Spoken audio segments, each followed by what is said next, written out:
नमस्कार मित्रों, अनुपम मित्र के इस डिजिटल प्लेटफॉर्म पर मैं ललित कुमार आपका हार्दिक स्वागत करता हूं। मित्रों, आज हम जानेंगे कि क्या होती है संसद, भारतीय संसद के कितने अंग हैं, इस बारे में हम जानकारी प्राप्त करेंगे। भारत गणराज्यों का सर्वोच्च विधायी निकाय है। ये भारत के राष्ट्रपति और दो सदनों, राज्यसभा राज्यों का सदन और लोकसभा लोगों का सदन से बना एक द्विसदनीय विधानसभा है। राष्ट्रपति को विधायिका के प्रमुख रूप में अपनी भूमिका में संसद के सदन को बुलाने और सत्रावसान करने या लोकसभा को भंग करने की पूरी शक्ति है। राष्ट्रपति इन शक्तियों का प्रयोग प्रधानमंत्री और उनके केंद्रीय मंत्रिपरिषद की परामर्शानुसार करते हैं। संसद के किसी भी सदन के लिए राष्ट्रपति द्वारा निर्वाचित या मनोनीत लोगों और मंत्रियों को संसद सदस्य कहा जाता है। संसद लोकसभा के सदस्य एकल सदस्यीय जिलों में भारतीय जनता के मतदान द्वारा सीधे चुने जाते हैं। संसद सदस्य राज्यसभा सभी राज्य विधानसभा के सदस्यों द्वारा आनुपातिक प्रतिनिधान द्वारा चुने जाते हैं। संसद में लोकसभा में 543 और राज्यसभा में 245 की स्वीकृत संख्या है, जिसमें साहित्य, कला, विज्ञान और समाज सेवा के विभिन्न क्षेत्रों की विशेषज्ञता से 12 नामांकित व्यक्ति शामिल हैं। संसद नई दिल्ली में संसद भवन में मिलती है। लोकसभा में राष्ट्र की जनता द्वारा चुने हुए प्रतिनिधि होते हैं, जिनकी अधिकतम संख्या 550 है। राज्यसभा एक स्थायी सदन है जिसमें अधिकतम सदस्य संख्या 250 है। राज्यसभा के सदस्यों का निर्वाचन या मनोनयन 6 वर्ष के लिए होता है, जिसके 1/3 सदस्य प्रत्येक 2 वर्ष में सेवानिवृत्त होते रहते हैं। वर्तमान में लोकसभा के सदस्यों की संख्या 543 है तथा राज्यसभा के सदस्यों की संख्या 245 है। भारतीय लोकतंत्र में संसद जनता की सर्वोच्च प्रतिनिधि संस्था है। इसी माध्यम से आप लोगों की संप्रभुता को अभिव्यक्ति मिलती है। संसद की इस बात का प्रमाण है कि हमारी राजनीतिक व्यवस्था में जनता सबसे ऊपर है, जनमत सर्वोपरि है। संसदीय शब्द का अर्थ ही ऐसी लोकतांत्रिक राजनीतिक व्यवस्था है जहां सर्वोच्च शक्ति लोगों के प्रतिनिधियों के उस निकाय में निहित है जिसे संसद कहते हैं। भारत के संविधान के अधीन संघीय विधानमंडल को संसद कहा जाता है। ये वह धुरी है जो देश के शासन की नींव है। भारतीय संसद राष्ट्रपति, 2 सदनों, राज्यसभा, लोकसभा और मंत्रिपरिषद से मिलकर बनती है। भारत जैसे बड़े और भारी जनसंख्या वाले देश में चुनाव कराना एक बहुत बड़ा काम है। संसद के दोनों सदनों, लोकसभा और राज्यसभा के लिए चुनाव बैरोकटोक और निष्पक्ष हो, इसके लिए एक स्वतंत्र निर्वाचन आयोग बनाया गया है। लोकसभा के लिए सामान्य चुनाव जब उसकी कार्यवधि समाप्त होने वाली हो या उसके भंग किए जाने पर कराए जाते हैं। भारत का प्रत्येक नागरिक जो 18 वर्ष का यहाँ उससे अधिक मतदान का अधिकारी है।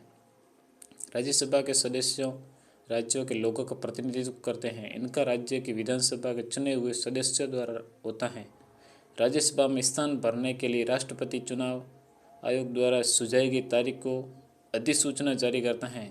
जिस तिथि को सेवानिवृत्त होने वाले सदस्यों की पदावधि समाप्त होनी हो, उससे 3 मास से अधिक समय से पूर्व ऐसी अधिसूचना जारी नहीं की जाती। चुनाव अधिकारी चुनाव आयोग के अनुमोदन से मतदान का स्थान निर्धारित कर और अधिसूचित करता है। नई लोकसभा के चुनाव के लिए राष्ट्रपति राजपत्र में प्रकाशित अधिसूचना द्वारा चुनाव आयोग द्वारा सुझाई गई तिथि को सभी संसदीय निर्वाचन क्षेत्रों से सदस्य चुनने के लिए कहता है। अधिसूचना जारी किए जाने के पश्चात चुनाव आयोग नामांकन पत्र दायर करने, उनकी छानबीन करने, उन्हें वापस लेने और मतदान के लिए तिथियां निर्धारित करता है। लोकसभा के लिए प्रत्यक्ष चुनाव होने के कारण भारत के राज्य क्षेत्रों को उपयुक्त प्रादेशिक निर्वाचन क्षेत्रों में बांटा जाता है। प्रत्येक संसदीय निर्वाचन क्षेत्र में एक सदस्य को चुना जाता है। कानून बनाना संसद का प्रमुख काम माना जाता है। इसके लिए पहले अधिकांशतः कार्यपालिका द्वारा की जाती है। मंत्रिपरिषद विधायी प्रस्ताव पेश करती है, उस पर चर्चा तथा वाद विवाद के पश्चात संसद के दोनों सदन पर उस मतदान के माध्यम से अनुमोदन की अपनी मुहर लगाते हैं। केवल निर्वाचित सदस्यों को किसी भी बिल पर मतदान करने का अधिकार प्राप्त है, मंत्रियों को नहीं। सभी कानूनी प्रस्ताव विधेयक के रूप में संसद में पेश किए जाते हैं। विधेयक विधायी प्रस्ताव का मसौदा होता है। विधेयक संसद के किसी एक सदन में मंत्रिपरिषद द्वारा किसी निर्वाचित सदस्य द्वारा पेश किया जा सकता है।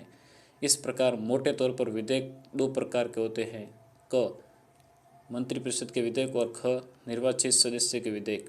विधि का रूप लेने वाले अधिकांश विधेयक मंत्रिपरिषद के विधेयक होते हैं। वैसे तो निर्वाचित सदस्यों को बहुत कम विधेयक विधि का रूप लेते हैं, फिर भी उनके द्वारा ये बात संसद और लोगों के ध्यान में लाई जाती है कि मौजूदा कानून में संशोधन करने या कोई आवश्यक विधान बनाने की आवश्यकता है।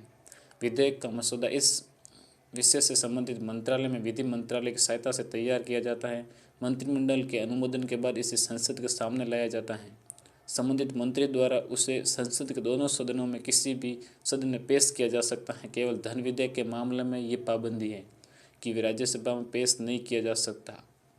अधिरूप का रूप लेने से पूर्व विधेयक को संसद में विभिन्न अवस्थाओं से गुजरना पड़ता है। प्रत्येक विधेयक के प्रत्येक सदन में 3 वाचन होते हैं, अर्थात पहला वाचन, दूसरा वाचन और तीसरा वाचन। विधेयक पेश करना विधेयक का पहला वाचन है। प्रथा के अनुसार इस अवस्था में चर्चा नहीं की जाती। विधेयक का दूसरा वाचन सबसे अधिक विस्तृत एवं महत्वपूर्ण अवस्था है, क्योंकि इसी अवस्था में इसकी विस्तृत एवं बारीकी से जांच की जाती है।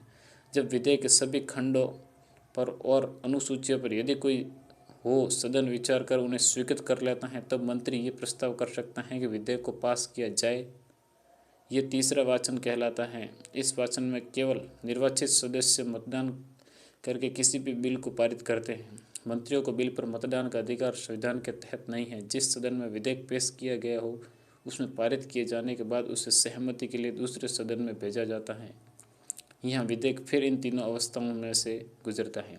किसी विधेयक पर दोनों सदनों के बीच असहमति के कारण गतिरोध होने पर दोनों सदनों की संयुक्त बैठक बुलाई जा सकती है। जब दोनों सदनों द्वारा कोई विधेयक अलग अलग या संयुक्त बैठक में पास कर लिया जाता है तो उसे राष्ट्रपति के पास भेजा जाता है। यदि राष्ट्रपति अनुमति प्रदान कर देता है तो अनुमति की तिथि से विधेयक अधिनियम बन जाता है। संशोधन के द्वारा संविधान के किसी भी अनुच्छेद में बदलाव लाया जा सकता है, किंतु उच्चतम न्यायालय के निर्णय के अनुसार